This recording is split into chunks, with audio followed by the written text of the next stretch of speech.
Zidane scored 2 headers in a World Cup final. Before the match, he'd barely spoken to his teammates. He wasn't nervous. He was quiet in a different way. The way a machine is quiet before it runs at full speed. Not every elite player gets better when the stakes are highest. Most of them get worse. The surprising part isn't who falls apart. It's who doesn't and why. This is happening right now. The 2026 World Cup is live. And in the days to come, we're going to watch some of the most talented players in the world fail in moments they've spent their entire careers preparing for. Not because of technique, not because of fitness, because of something that happens inside the brain, in the 5 seconds before the most important touch of their lives. By the end of this, you'll know exactly why Mbappé performs better when the whole world is watching, why Messi spent years disappearing in Argentina's biggest matches, before becoming the greatest World Cup performer of his generation, and what both of them reveal about the way your own brain handles pressure. The moment the 1998 World Cup final began, Zidane's nervous system did something that most people's don't. It relaxed. Dan Siegel, a professor of psychiatry at UCLA, spent years developing a concept he called the window of tolerance. Every nervous system has a zone of optimal arousal, a range within which it can think clearly, execute automatically, and respond without either panicking or shutting down. Too much stimulation and the system overwhelms. Too little and it collapses into flatness. The window is the space in between, where coherent, skilled performance is actually possible. Here's what most people don't know about that window. It isn't fixed, it forms. And it forms in response to the environment and conditions you've spent the most time operating inside. Zidane grew up in the Castellane housing estate in Marseille, one of the city's most volatile neighborhoods, where he learned football in circumstances that were anything but stable or predictable. His nervous system didn't grow up inside calm. It calibrated inside intensity. Not because he chose it. Because the nervous system does what it always does. It adapts to what's consistently true. By the time the 1998 World Cup final arrived, 1.5 billion people watching, France needing to beat Brazil, the defending champions, those conditions weren't alien to his system.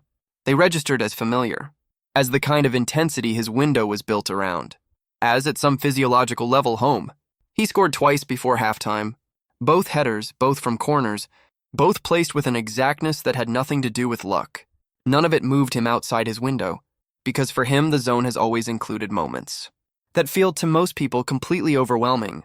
And there's a specific mechanism underneath this, one that explains not just why Zidane was built this way, but why Messi wasn't, and then became it anyway.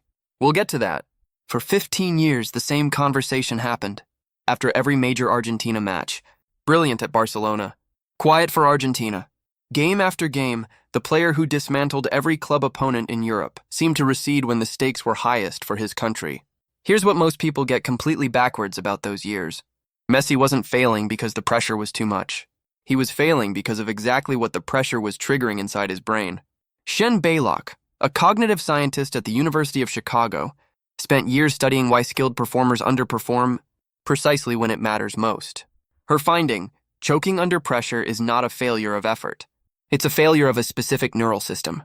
When stakes get high enough, the prefrontal cortex floods in and overrides the automated routines that skilled performers have spent years building. Conscious attention dismantles automation. The more you focus on what you're doing, the more the thing you were doing automatically starts to break apart. Messi's football ran on automation, tens of thousands of hours so deep it had become reflex. But international football carried a different weight, the expectation of an entire nation. And that wanting triggered exactly what Beilock describes. The self-monitoring flooded in.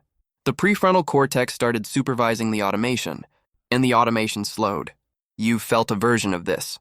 The moment you cared so much about getting something right, that your body stopped doing what it knows and started watching itself instead. But then something changed. In 2021, Messi won his first major international trophy. At the Copa America at 34, the nervous system was beginning to recalibrate. And then in 2022, at his final World Cup, he delivered what many consider the greatest individual performance in the tournament's history. 7 goals, 3 assists, a goal in the final, a penalty in the shootout as Argentina won. The same player, the same body. A completely different relationship with what the pressure meant. Here's the cost of leaving this unexamined. The same mechanism is operating in your life right now. In the job interview where you couldn't find words, the conversation where you said exactly the wrong thing. The moment you tightened right when it mattered most. Most people blame themselves for that pattern. Without ever understanding it isn't a character flaw, it's a neural response. And neural responses can be changed. Richard Lazarus, one of the foundational psychologists in stress science, identified what he called the appraisal process, the way the brain categorizes incoming stress signals before they produce a physical response. His finding, the cortisol spike, the surge of adrenaline, the racing heart before a World Cup final, these are biochemically identical in every player who experiences them. What differs entirely is what the brain has learned to read those signals as. Threat appraisal. The brain reads those signals as danger. Protective systems flood in. Self-monitoring increases. Automated performance breaks down. The brain has decided this is a situation to survive, not to perform in. Challenge appraisal. The brain reads the exact same signals as demand, as the conditions it was built for. The arousal that breaks one player's automation becomes the fuel that sharpens another's. Same biochemistry, completely different outcome. Mbappé is the live case. At the 2022 World Cup final, losing 2-0 with 25 minutes left, he scored twice in 97 seconds, then again in extra time, then in the penalty shootout. His nervous system registered none of those moments as threats. It read them as exactly the conditions under which it operates best. But Messi's story is the more important one, because Mbappé may have always had challenge appraisal. Messi built it. Lazarus was clear. The appraisal process is not fixed at birth. It's a learned response. And learned responses can be recalibrated, not through positive thinking, but through repeated exposure to high-stakes environments, where you stay in the action rather than withdrawing, until the nervous system shifts its reading from threat to challenge. Messi spent 15 years inside the high-stakes environment without leaving it. Despite the criticism, despite the Copa America final losses, despite every headline questioning whether he was good enough when it mattered, he kept returning. And eventually, the nervous system had enough evidence. These conditions don't mean danger. They mean performance. Most people do the opposite. They scale back when the arousal feels like too much.